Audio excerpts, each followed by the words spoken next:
Notre monde est devenu au fil du temps un lieu de moins en moins sûr.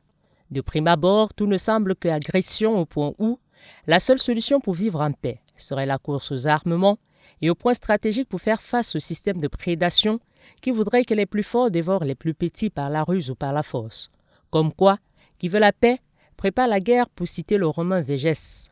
L'Afrique, le berceau de l'humanité, fait partie de ce monde. À cause des nombreuses richesses naturelles, elle est l'objet de toutes les convoitises, devenant par la même occasion un véritable champ de bataille, car, comme le disait si bien le feu président ivoirien Félix Houphouët-Boigny, qui aura l'Afrique dominera le monde, parce que celui qui a l'Afrique sera le maître des matières premières dans le monde. Les puissances occidentales et même l'Asie le savent, d'où leur insistance pour installer un peu partout sur le continent, et ce, à des endroits hautement stratégiques, des bases militaires officiellement pour appuyer des opérations de maintien de la paix, la lutte contre le terrorisme transnational et surtout, faire respecter les accords de défense signés pour la plupart très discrètement. S'agissant de la présence des bases militaires en Afrique, deux puissances occidentales en particulier occupent à ce jour le haut du pavé, la France et les États-Unis d'Amérique. Le général de Gaulle, en fondant la Ve République, considérait que le rang de la France reposait sur deux piliers, sa place en Afrique et l'arme atomique. Les institutions taillées en conséquence et les politiques ont perduré. La France redéploierait ainsi 10 000 soldats en permanence, rétissant une toile qui recoupe la carte des anciennes colonies françaises subsahariennes et assimilées. Au-delà des trois bases permanentes officielles, à savoir Libreville, Dakar et Djibouti, et d'opérations dites ponctuelles au Tchad et en Côte d'Ivoire notamment, elles réinstallent durablement des troupes. Les réticences des dirigeants maliens et nigériens notamment, opposés depuis les indépendances à une présence militaire étrangère permanente, ont été vaincus. Au Mali, 1000 hommes sont stabilisés, dont une base militaire permanente à Tessalit à la frontière algéro-malienne, et privent l'État malien de sa souveraineté sur le nord du pays. Au Niger, les forces spéciales sont déployées sur les deux mines d'uranium d'Harare et une base de 300 militaires s'installe où sont déployés drones et avions de combat. Au Tchad, 1 millier d'hommes se réinstallent dans la vieille base de Faya-Largo. Les forces spéciales du COS, le commandement des opérations spéciales, forces discrétionnaires commandées directement par l'Élysée et son chef d'état-major particulier, sont renforcés d'1 millier d'hommes, présents dans une dizaine de pays.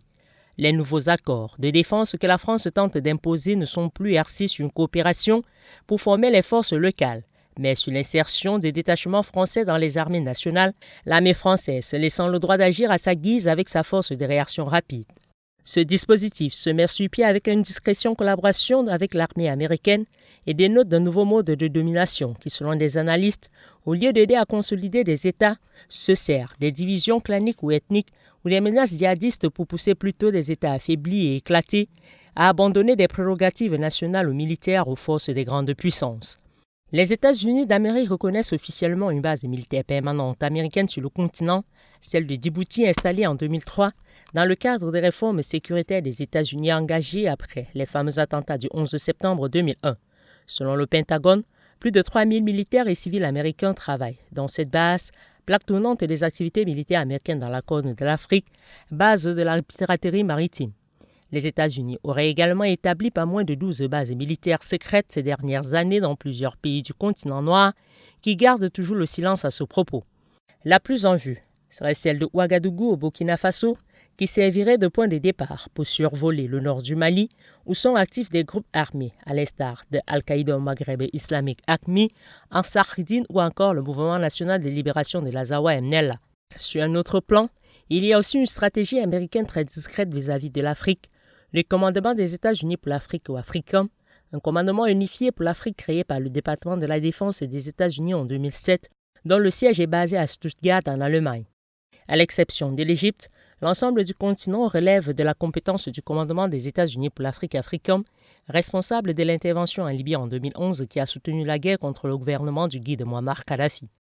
Les troupes d'Africom sont également impliquées dans la lutte contre les insurrections islamistes en Libye, au Mali et au Tchad.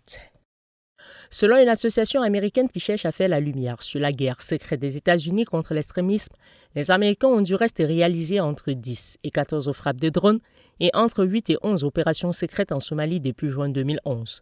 Quant à la Chine, l'Empire du Milieu a confirmé le 26 novembre dernier la construction de sa première installation logistique, pour ne pas dire base militaire à Djibouti, Ce micro-État portuaire de moins d'1 million d'habitants, idéalement situé à la jonction du golfe d'Aden et de la mer Rouge, où transite près de 40% du trafic maritime mondial.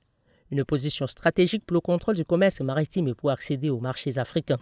Quant à la Russie de Vladimir Poutine, elle revient avec prudence, après son départ, suite à la dislocation de l'Union soviétique. Au regard de tout ce qui précède, outre les questions d'une monnaie africaine ou de l'abolition du franc CFA, l'une des questions qui de plus en plus alimente les débats en Afrique au sein de la diaspora, comme ce dimanche d'ailleurs, est celle de savoir en quoi est-ce que les bases militaires étrangères sont-elles utiles pour le continent.